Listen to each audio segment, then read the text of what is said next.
A quick announcement before this video starts.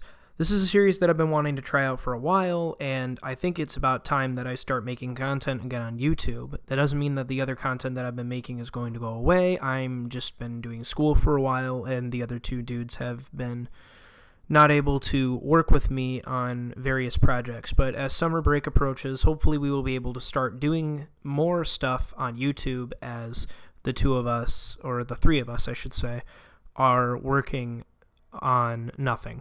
Because whatever. Anyways, start the video, bye. Back in the year 2008, I spent a lot of time on YouTube as it was growing. I had one of those iPod Touch 3Gs, and I would watch basically anything that I could get my hands on. I thought everything was funny.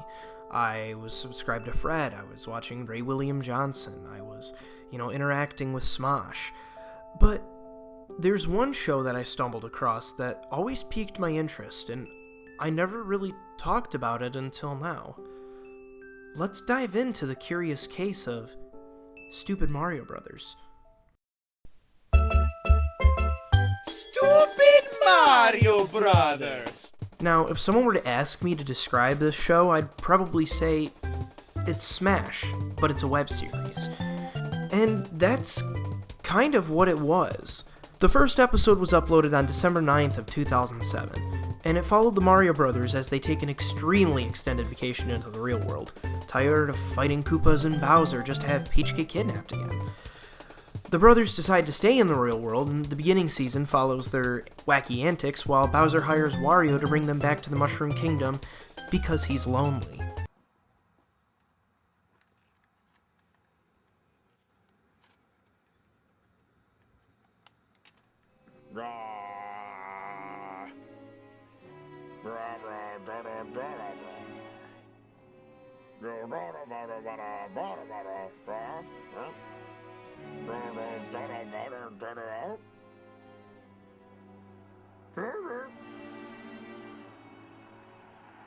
Pathetic! What a loser!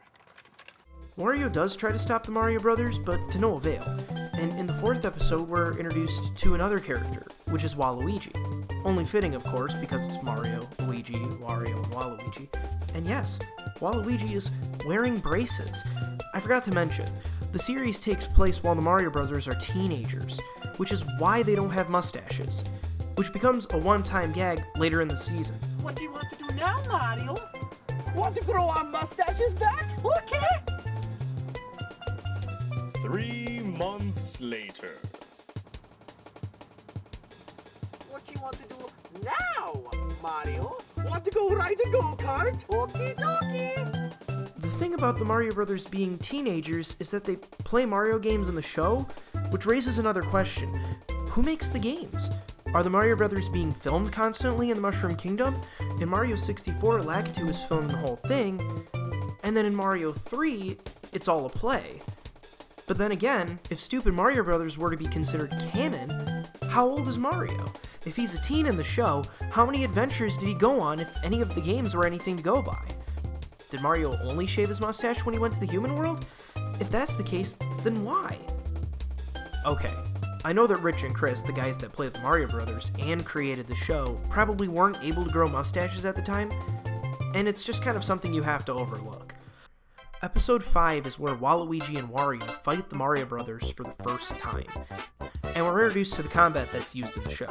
We actually see some fireballs thrown, and the special effects aren't that bad, since it seems like Rich, Chris, and Matt, who plays Wario, and Doug, who plays Waluigi, were working on this show without a budget, and that's pretty admirable.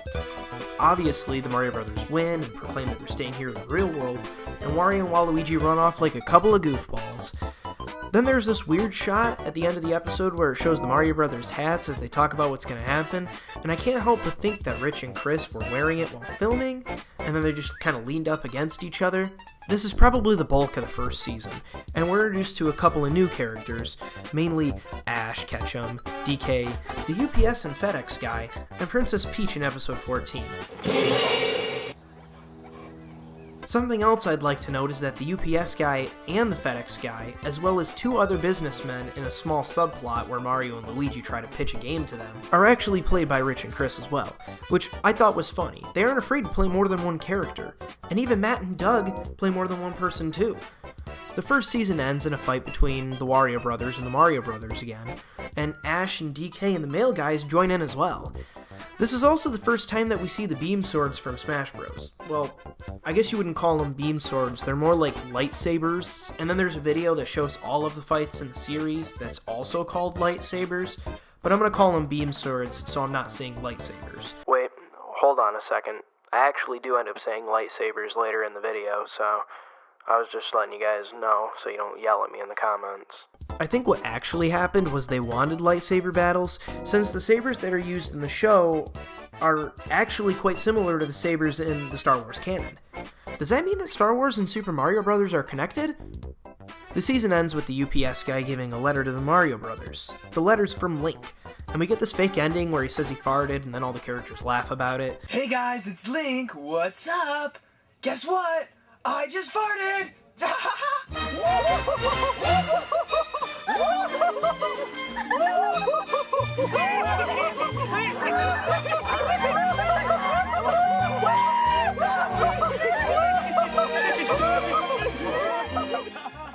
The humor in Stupid Mario Bros. Is very dated, but not in a topical kind of way. Usually the humor is just goofy YouTube humor from 2008, and then there's a couple of references to games and media that would have made sense in the time. As the show goes on, Super Mario Bros. Molds itself and stays relevant to the time it was filmed, mostly about Nintendo happenings and pop culture. The real ending to Season 1 is actually quite different. Here, take a look. Mario, look! It's from Link.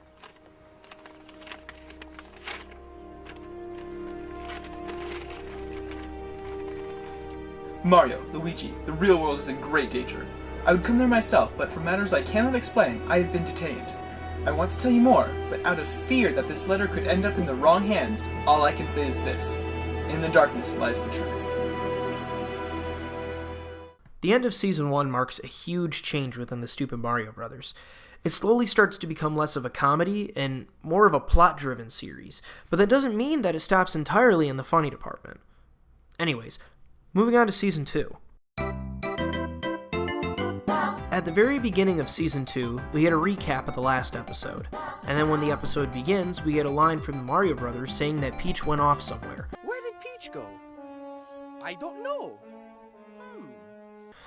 You'll see that a lot in the show, characters dropping in and out of the show like it's a game of New Super Mario Bros. Wii. And that's how this show was filmed. When characters weren't available, Richard would probably write them out of the script until they could come back.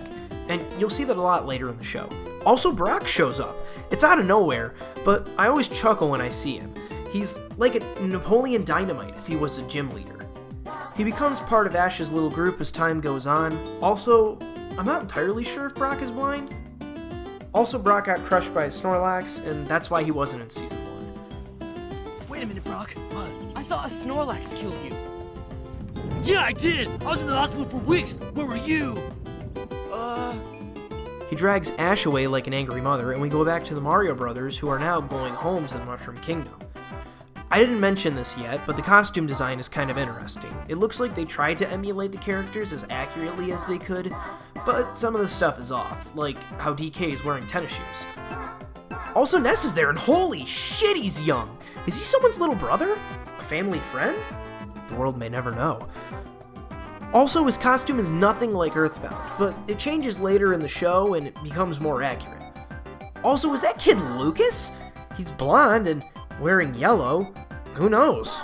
Another thing I'd like to mention is that Ness leaves the house that the Mario Brothers are staying at, which is interesting. But then again, the majority of the show is shot at the house and around the house itself, with some breakdances in public. Oh yeah, they go into public with the costumes. Holy shit, I'd be terrified for doing that. Props to Rich and Company. Also, Ness tries to yo-yo but fails, and then fades away into nothing. Neat. The Mario Brothers try to jump into a nearby warp pipe and fail. And that's just the first episode of Season 2.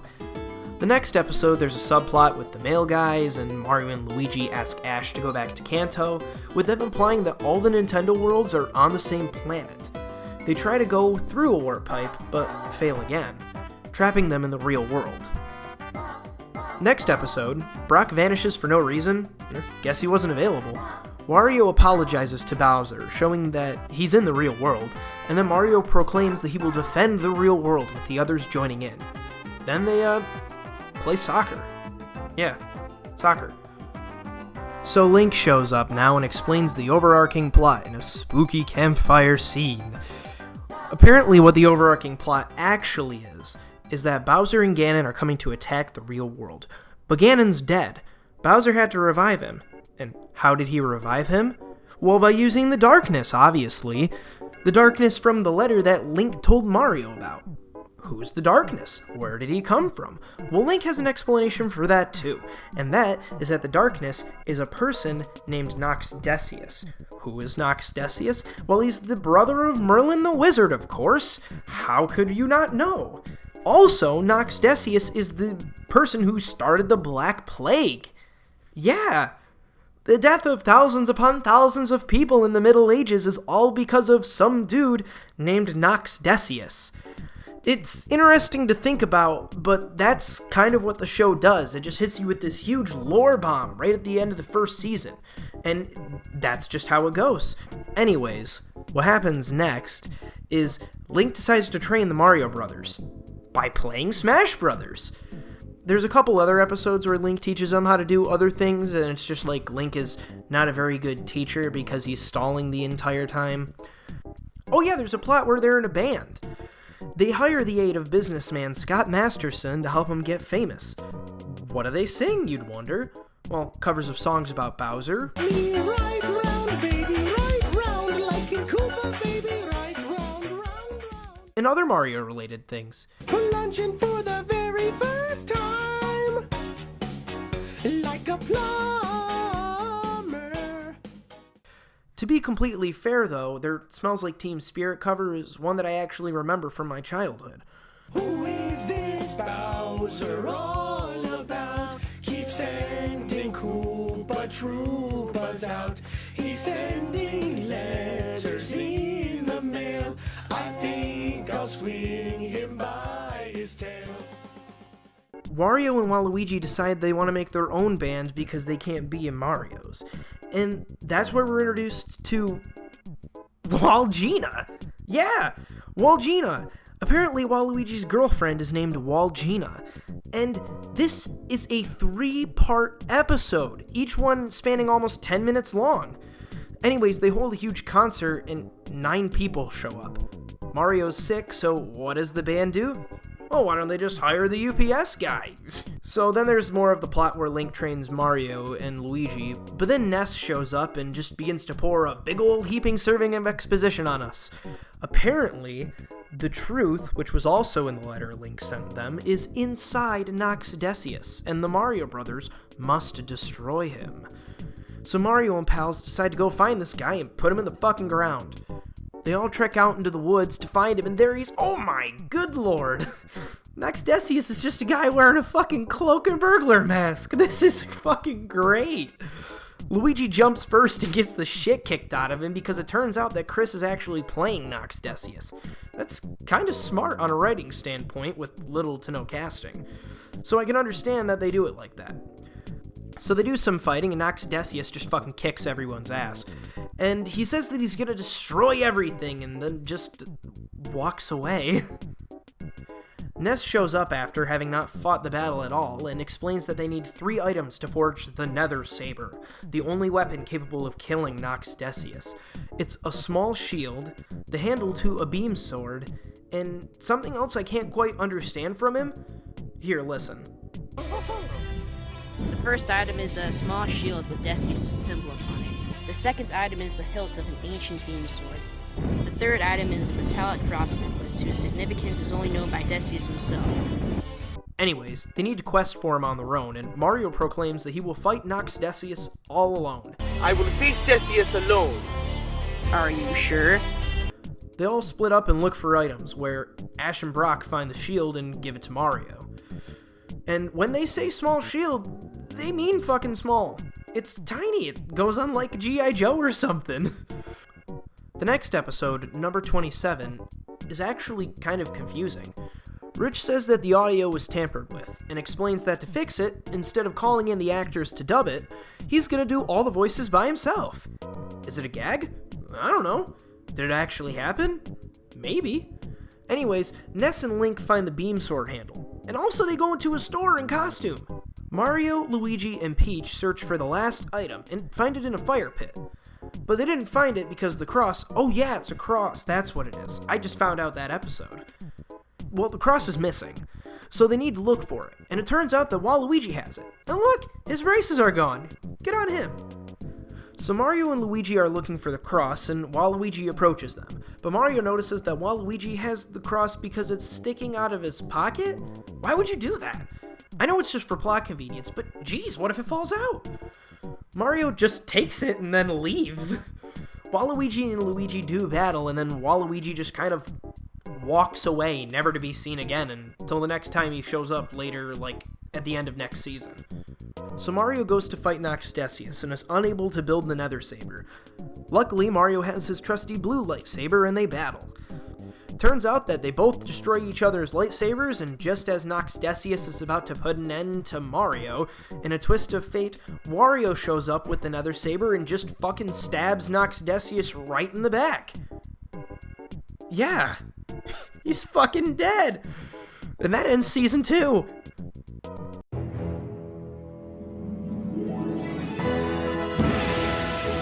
"118 days later, season 3 comes out. And what's the first thing to happen? Why, it's an episode of Mr. Puzzler, haven't you heard? Who's Mr. Puzzler? Where the fuck did he come from? Well, I guess we'll let Rich explain that one to you. Mr. Puzzler was a jolly man, a man with very few cares, and a man who had very little care for anyone else. He was also a snob, and very into himself.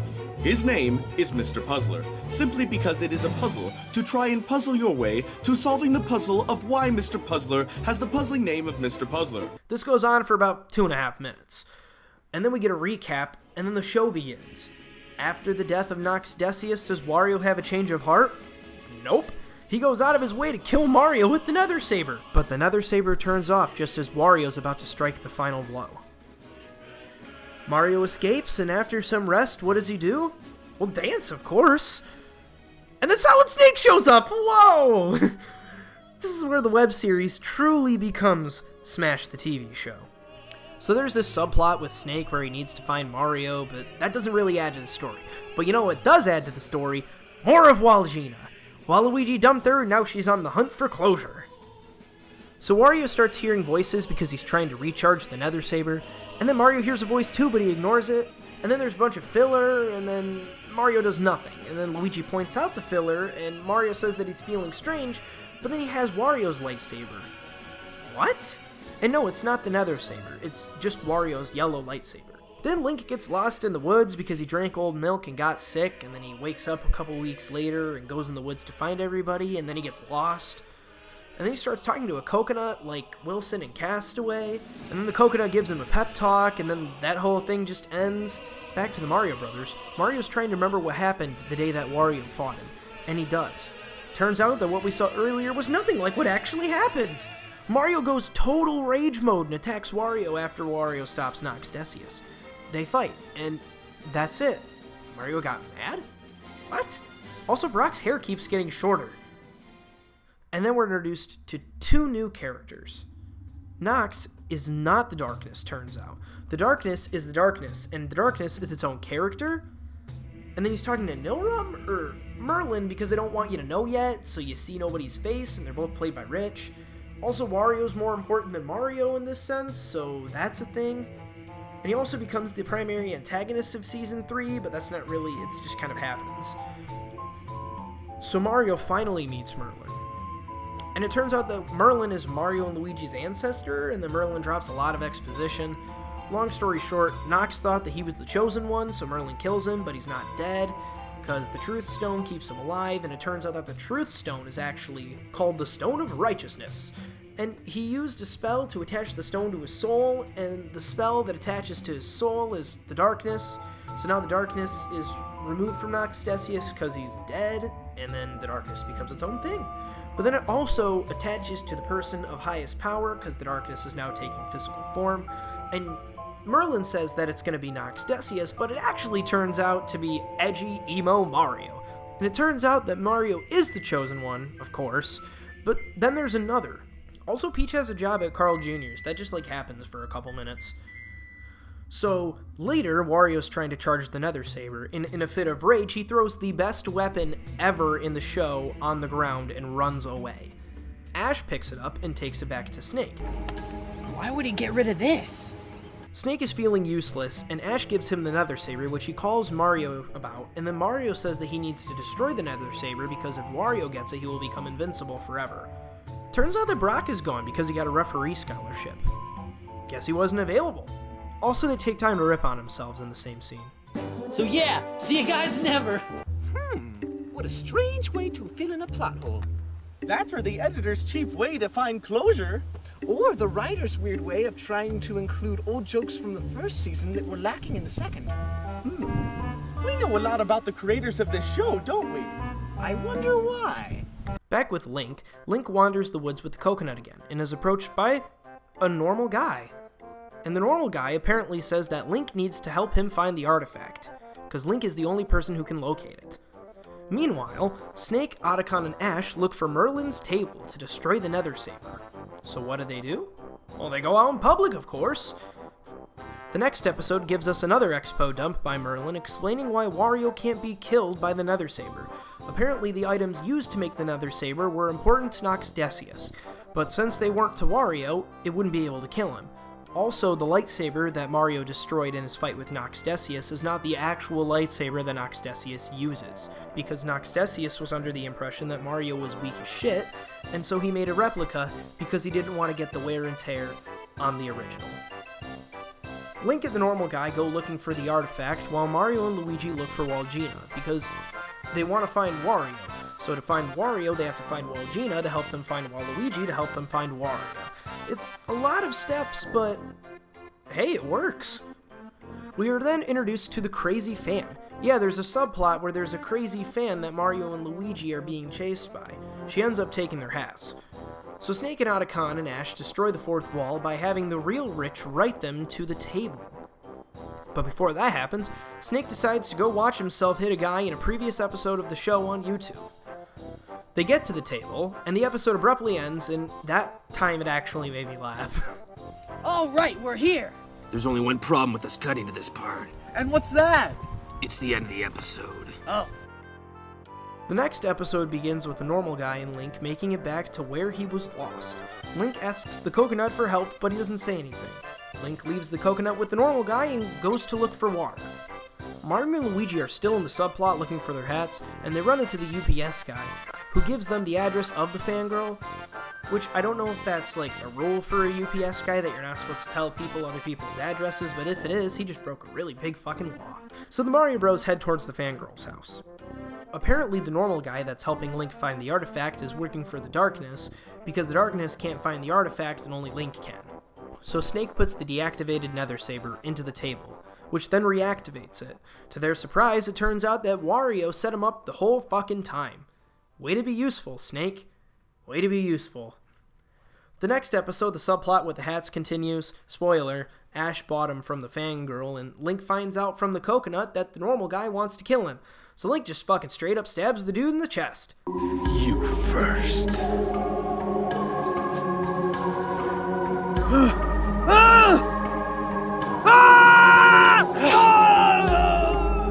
Luigi ponders why they went looking for their hats instead of stopping Wario. Mario deflects it by explaining that without them, they wouldn't stand a chance. They need to find Wario now. While Luigi rejoins with Walgina, and back with the Mario Brothers, they fear the worst, and decide that they need to beat Wario without any help. Just then, Waluigi rejoins the group and explains where he's been for the past fucking season. Turns out he's been training with Merlin, because he's the sworn protector of the other chosen one, the one that's not Mario. Me that there were two chosen ones, the chosen two, and that it is my purpose to protect one of them. Me? No, not you, the other chosen one. They ask you how you are, you just have to say that you're fine when you're not really fine, but you just can't get into it because they would never understand. Episode 44 is completely gone from YouTube. It's been copyright claimed, so I'm not able to watch it there. But lucky for you guys, I've found a workaround. I've been lurking on Rich & Company's Discord server, and it turns out that the episode was uploaded to a Google Drive. So now, instead of watching it on YouTube, I'm going to watch it on Google.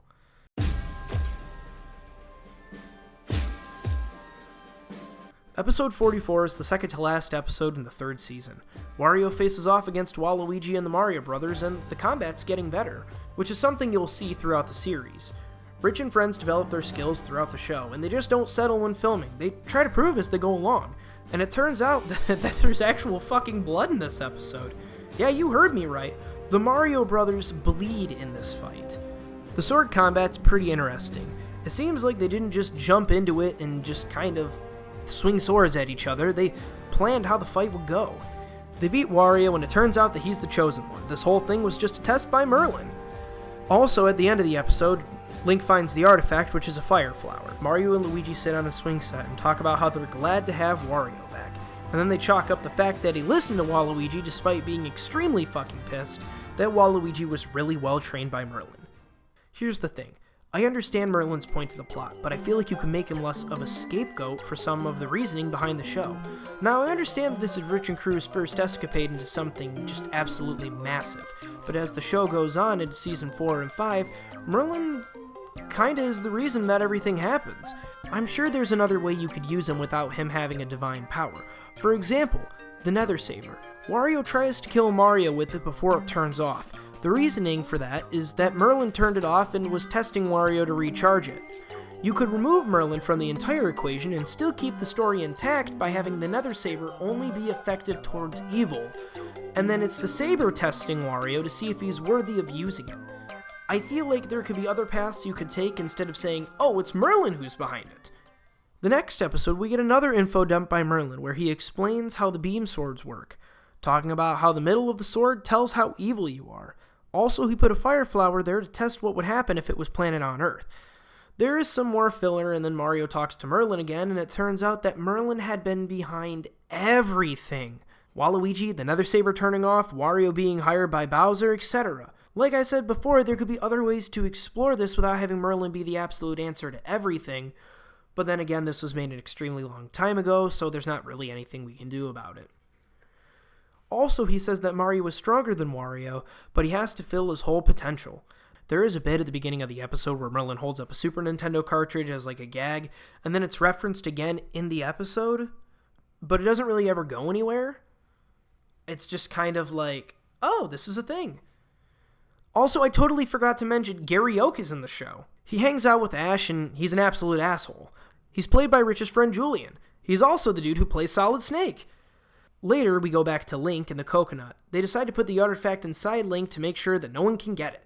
Mario, Luigi, Waluigi, and Wario all prepare to fight against the darkness.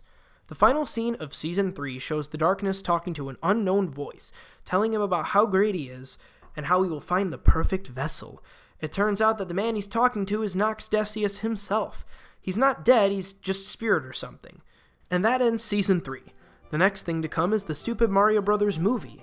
Yeah, there's a movie! Actually, within the scope of the franchise, though, there's 2 movies and a spin-off series. Overall, the first 3 seasons are enjoyable. I won't give my final thoughts about the franchise until I've covered Seasons 4 and 5, but for now I'll say this. Stupid Mario Brothers played a big part in my childhood when I was younger, and going back to it, even with all its flaws, it's still enjoyable.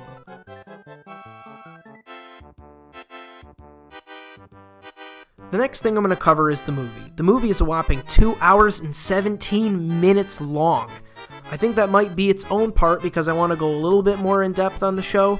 As I was writing this, it was very evident as I was getting very tired watching and writing the show as it goes along.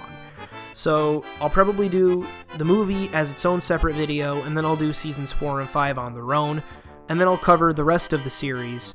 But my final thoughts will go after Seasons 4 and 5, because that's the Stupid Mario Brothers series, and then it changes into Stupid Mario World, and then Stupid Mario Legacy, which is a movie on its own. So I'll catch you guys next time.